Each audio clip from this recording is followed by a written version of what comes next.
Okay, mal will tutao oda marmasa radio saraga silsils and welcome al mertial program al Who's My Neighbor. It's an opportunity to get to know real people with real life stories.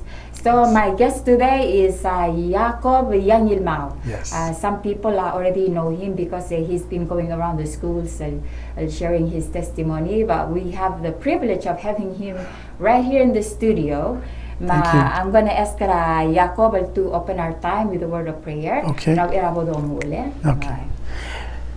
Thank you very much. Father in heaven, we want to thank you for bringing us here today to be able to share stories, actual real life experience of mine, so that not only will it help my growth in walking with you, but it also gives me the opportunity to help others that are going through hardship. That whatever that they're going through might be similar, or it might have it might be more painful, because everybody's different. Yes. But Lord, I really want to be able to share how you saved me through the darkest times of my life. Yes. And with that, Lord, I ask you that you open my heart, open everybody else's heart. Amen.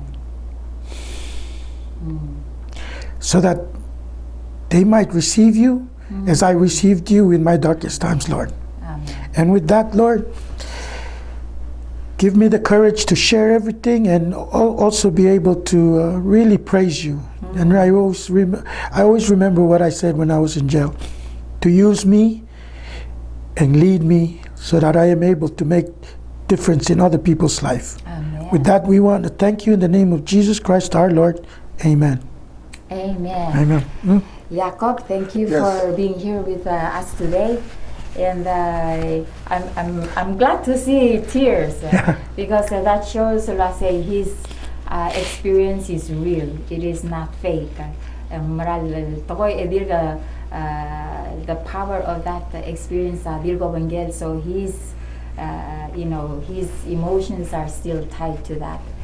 But Jacob, what I want to start with is, right now you're a strong man of faith, a man of God who loves God and desires to serve the Lord. But I want to take you back to your early childhood. Okay. I kind of want to know, where did you grow up? Okay. Did you grow up with your parents? Okay. And what was life like? Was it hard, difficult? What sort of challenges did you face growing up? And then we'll take it from there. Okay, I will. Well, I can say that I grew up in Eang. And my family actually is, I think a lot of people would know, a lot of elders and people would know my grandpa, Florentine Yangilmau.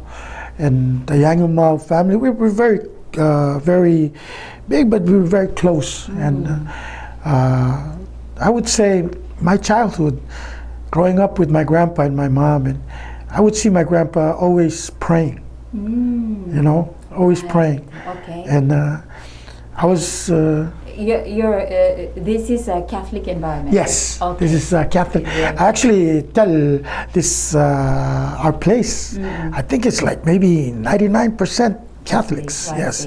Very, and the thing about it is I grew up in a household, very strong Catholics. You know, I grew up, my mom and dad always pushing me to go to church. As my dad, you know, it was funny because growing up, I saw my dad always working very hard and everything. But as I slowly grew, and then I start seeing where my dad would go to church. Okay. And my mom would go along, and they would always, I think it was my mom who was always pushing him to go to church. Okay. And from there, I was an altar boy. I love to be always in the choir. If I'm not I'm not up on the altar serving the priest, I'm always with the choir. Right. So you would say that our household is a very strong faith. Yes, a strong faith. And I would say I had not a very easy childhood, but it was not horrible. It was actually I loved being around my mom and my dad and those. Whenever it's a good time, like I mean, of course, and my brothers and sisters actually. How many are there of you? There's actually 2 brothers and 1 sister. Oh. Yes, I always joke around with my sister saying she's the favorite. She's my favorite sister, but she's my only sister. The only sister, yeah. Yes, indeed. So there's only 3 of you. Yes, there's Are only. you in the middle or? No, I am the oldest. There's You're the 4 of oldest? us. Oh, there's 4 of us. Okay, Yes, you're the oldest. I'm the oldest. So who provided in your home? Because you say that you lived with your grandparents and your mother and your father as well. I'm sorry. We stayed in one house, or in the family house. Okay. So who in that setting, who provided the? Obviously, your mother is the one who provided most of the nurturing for you. Who provided the discipline? Was it your dad or your grandfather or who? I would really say that my grandfather is somebody that really he doesn't really speak a lot. He doesn't. I mean, he talks, but every time he says something, very like people have to really take this moment and really realize that these are words of wisdom. Okay. So, and also a lot of care coming from this. Really, I love him. Like we all are very close to him, and we miss him dearly. And I would say my mom would be the one who was always like nurturing us with love and everything. But my father, he's also he nurtures us with love by working so hard. I see. Like he works so. Not once in my life have I ever seen my dad not work. Oh wow, he was He's a very hard worker. hard-working man. Yes, he's a very hard worker, and a lot of people know him. Right. Jimmy Quintaro, yes. Right. And my mom is Angeles Yangilmau. So see. my dad is a very hyper person. My mom is more relaxed. Okay. So yes, but Extremes, eh? yes. What was your relationship like with your father? Was it like friends, your pals? You go out fishing together, or was it more like okay, he's the authority, the head of the home, so he provides, so you respect him for that, you honor him for that, but there's really not that close communication between you and him. Okay, well, my relationship with my dad is pretty. At that time, exactly. Now it's a good relationship. It's a very good relationship. Right. But at that time, me being the oldest, you know, like I don't know if what they say is true. It's like the first kid is the trial and error. I don't know, but I think growing up, it was his first time to have a child. So he was adjusting, and he was trying to figure out how to raise this kid growing up, so he can. But I'll tell you that he really disciplined me in many ways, like in teaching me like how to clean the house, how to cook the rice, how to go outside and sweep the. So it's a very very disciplined upbringing. Yes. Passing on responsibilities to you. And one thing that I will never forget, what he said to me. A lot of things he told me are still in my mind. One of them is that he said, "Marry a lady that will respect your mother." Oh. Yeah, like love your mother as much as she loves you.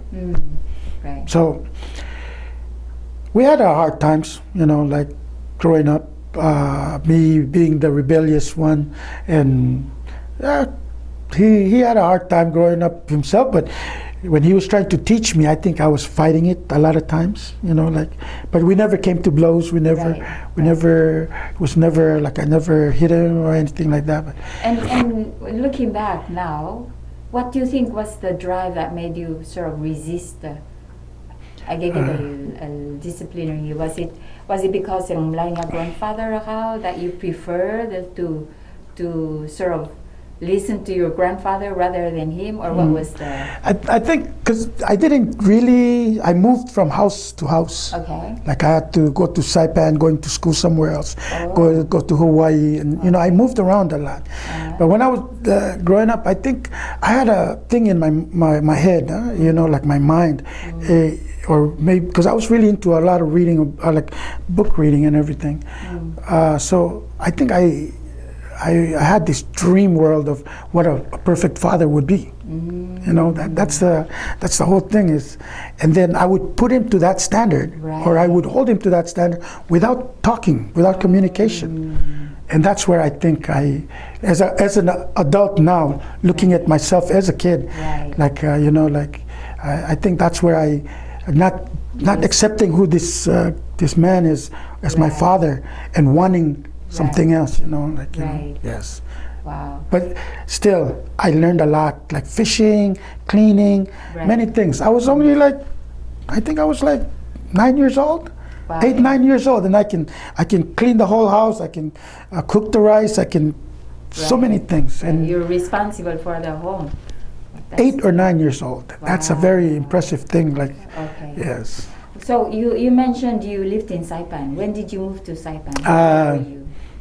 Well, when I came to because I was a very young kid, maybe 4 or 5 years old. I think I was in Saipan. Oh, your family was in Saipan. No, they took me. They took me to my mom's sister took me. Because they were very young when they had me. They were like in their 20s, I think, very early 20s. So the oldest sister of my mom took me to Pohnpei, and from Pohnpei I went to Saipan with my grandmother, and then from there I came to Palau, and that's where I was raised by my mom and my dad in where my dad's house is at. And then from there, after a couple of years, then we moved down to the family house. I see. Yes. Okay. So you attended school Maristela. at Maristela, Yes. of course. Yes. And graduated from there. Yes, down to Mizenti. No, see, that's even. I moved out. I moved a lot. So I was. I went to Maristela. Made a lot of great friends, a lot of people that I will always hold dear to my life. And I graduated, and then I left, and I went to Saipan. I went to Saipan my freshman year, and then my freshman year, after my freshman year, I went to Hawaii. Okay. Yeah, and I went to Kaimuki High School. I went sophomore, my junior year over there. Who did you stay with? My auntie Blandina Yangilmau, my mom's sister, another sister of my mom's. Yeah. And from there, after 2 years, then I moved back here. Was supposed to go back and finish my high school, but I didn't want to because of it was more fun or whatever it is over here at that time. Yes, yeah. But see, those are the times that I would say I was. Starting to really disconnect from having a stable, stable environment. Because I was always moving, and I was always getting myself in trouble. Right. There was no authority figure or a disciplinary person like who can kind of show me the way. Right. And so looking at your life, Jacob, it's like early on in life you sort of lost a father. Because even though you recognized your dad and you received guidance from him, instructions, sort of practical responsibilities and how to take care of a home, but you held him to a standard he couldn't meet, so you sort of rejected him as a father, and then you kept moving, like you would go to Saipan and then go to Hawaii. So you sort of lost that authority figure in your life. I wouldn't say I rejected him. The thing about it is it's not understanding. That's the whole thing about it is because rejecting is for me. I've gone through a lot of throughout a lot of time in my life, like I've come to try to figure out what kind of relationship did I have with my dad. Okay. You know, because that was I think one of the biggest reasons in how I make decisions in life now. Right. Is also has a very big thing with my dad. Right. And so if I was to reject him, that's a very, to me, that's a very strong, Right, a strong word. Strong word. It's not appropriate. Yeah, I think it would be misunderstanding him and not communicating with him. And one thing my mom always told me was, she always told me, you have to always respect your dad. Because there's times that I disrespected him, many times. And she said, you have to really respect your dad and love your dad for who he is. Right. Because that's the only father you have. And he brought you to this world. Right. And, you know, at that time I was looking at her, I was like, Mom, why am I going to accept this man who brought me into this world, yet I don't see his views, I don't, you know, those many things. Right. In so many reasoning of my own. But then now, when we're talking about now, and then when I read the Bible, and it talks about respecting your father, loving your father with all your heart, with all your mind, like, you know, like you cannot just, don't disrespect him because he's the reason of why you're alive. Yes. So with that, I have a more profound respect and appreciation for him. Yes, Right. that's something very, I'm really getting along now in my faith building, Right. is to understand people around me and people that I kind of had something Right. like, you know, like that hard rock. I have to Right. break that rock. So they always say that hindsight is always 20/20 vision, right? So now you see that, you see your father in that light, and you value him for who he is and for his role in your life. Yes. If you when you were younger, Yes. and you have that same attitude, would that have made a difference in your life? I believe if I would have like really tried to calm down and always not, because I was a very emotional kid. I'm not going to lie. I was always Explosive? Oh yeah, I was very explosive. Like one thing my mom and a lot of people would tell me was that I was like a volcano. Like, Oh my dear. like I can take in a lot of pressure, a lot of negativity and everything, and people can talk to me, can tell me so many things, and they can pick on me, whatever that they want, and I would hold it in outside of the house and inside of the house. But then once I explode, when I was, it's scary. Like at times I would kind of forget time and Right. yeah, that's how. Yeah. It's there are young people out there who you know, they grow up with similar you know, similar attitudes, even similar Views and how, like, when we're young, we always think, oh, I know everything. Yes, indeed. I thought I knew everything. Oh, my parents are ancient. Yes. They know nothing. They're old-fashioned. Yes, indeed. What would you say to a young person now? Well, I would really say to really enjoy your childhood, because you cannot repeat that childhood again. Yeah. And enjoy, like, you know, like when your parents tell you something, like whether you agree or you don't agree, Right. but try to take it in Right. and really hold on to it, because when my parents, especially my dad, when he tells me something, I'm just like north to south, like yes, but I have to look like, man, stop, and then I would be out of the door or something. But my advice is to enjoy it, enjoy that growing up. I mean, it can be hard. The reality is, there's always a miscommunication, like not miscommunication, but like misunderstanding of a parent and a child. Because yes, one was brought up in a different era and the other is in a Yes. different one. Right. But the reality is, they might say they understand each other, but they won't. It's totally so. They have to really calm down and just enjoy what's good and accept where, like, I didn't accept it. That's it. So my childhood was tough. It was a tough childhood, but I believe it was blessed because I had a father who'd worked very hard.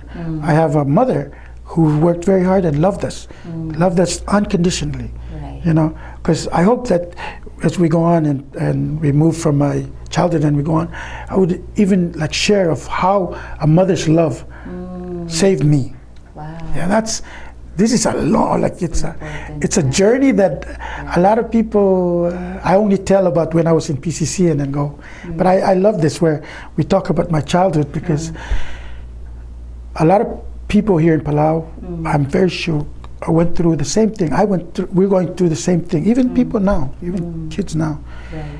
The only difference is media, social media is starting to change our society. And that's one of the things that I'm hoping that with this social media, TV, everything, that we can keep certain values, certain things that was taught to us by our parents, our grandparents. Yes. Jacob, rather, a lot of people have heard little bits of your testimony. Yes. Indeed, there's still many who have not heard. Makam goro ay sergidula say, what happened to you? Ngoramle ideally ka youth or how growing up in a happy environment with extended family around. So you had lots of friends. And of course, you moved from place to place. But it was good. It was sort of like an adventure for a young Actually, it person. was. It was a very interesting adventure. I see. So, Kamkora, take us now to your dark years. You know, what brought you into those dark years? Okay. Yeah. Okay. Before we get into where I got into drugs, but I can kind of, with the help of therapy, with the help of Dr. Wally helping me out, and then also with, to be honest with you, with a lot of praying, and you know, they say you would have that whisper in your ear, or you have this voice talking to you, like, you know.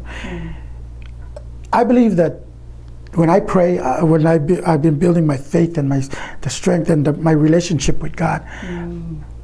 One way or the other, I've come to understand. I don't even know how, but I've already come to understand a little bit more of myself when I was what got me into drugs. So, and with other doors opening, like saying, going to Dr. Wally and talking to her, my mom giving me certain advices, understanding my dad, and sitting, like those many things has come to give me a more understanding of how did I get there. So with that, I would say I grew up with a very close-knit neighborhood. But back then, there was a lot of drinking.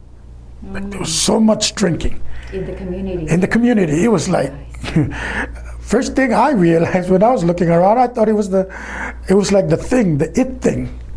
When I was still 8th grade or 7th grade, I'd be seeing people fighting and drinking and just passing out, and I wasn't scared, but I was like, wow, this is it. This is the life. Like, you know, me and my cousins would be running around and playing, and we would always come around drunk people. I see. It was so.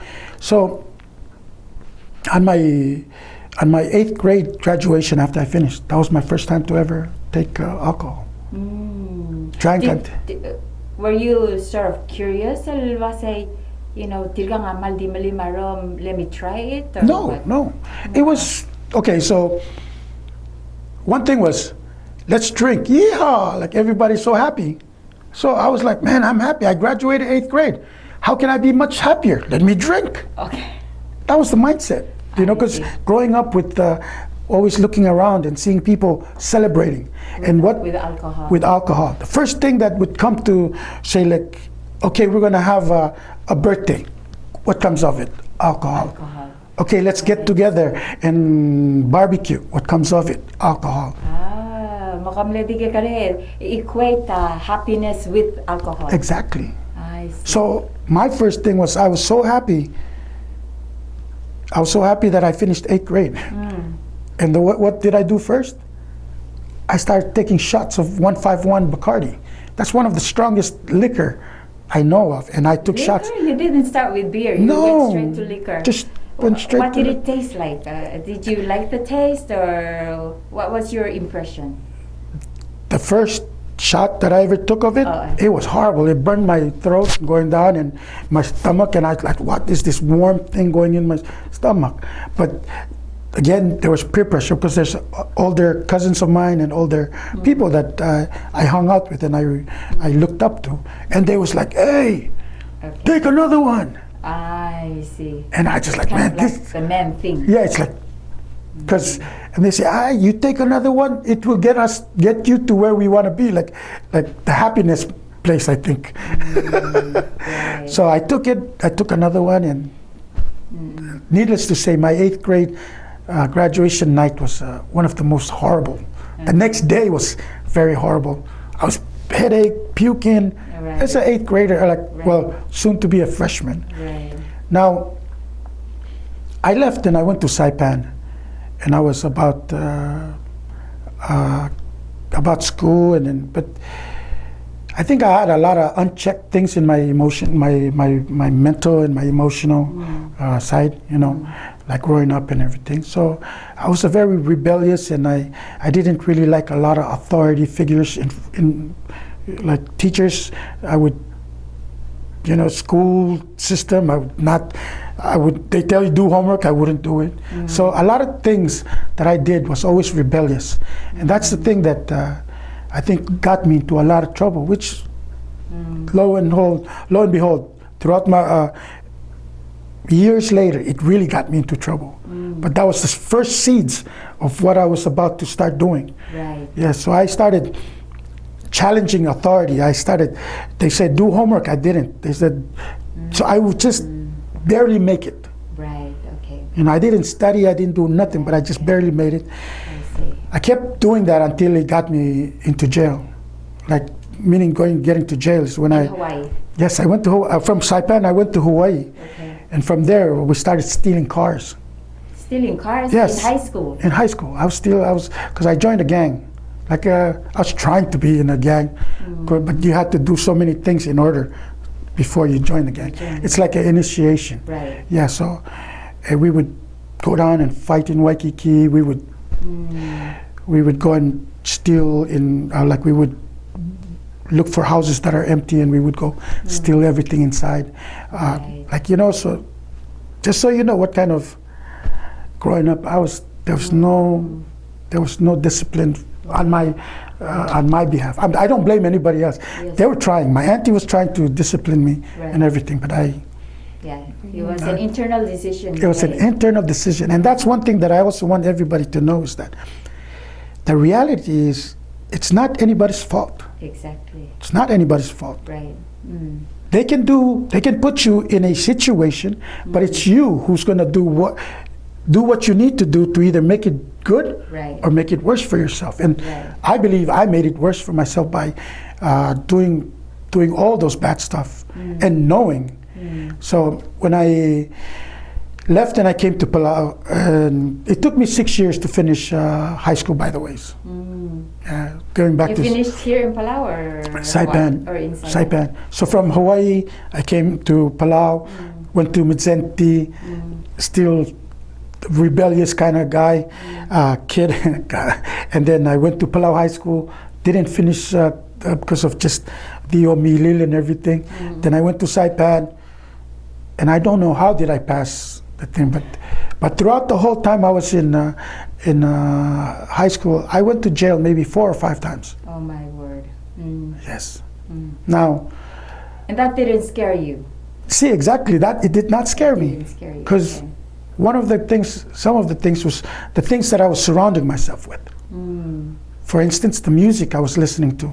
It was all about gangster. It's all about you only, like there's to say, you only live once. You know, F it or whatever. Like, you know, it's really follow your heart's desire. Just follow your heart's desire. Like all these things. And also, not only that, but I also surrounded myself around people with the same concept of life. Right. So what do? We were very selfish. I cannot speak for them, but I was very selfish. Yeah. It was all about me. Yeah, that's right.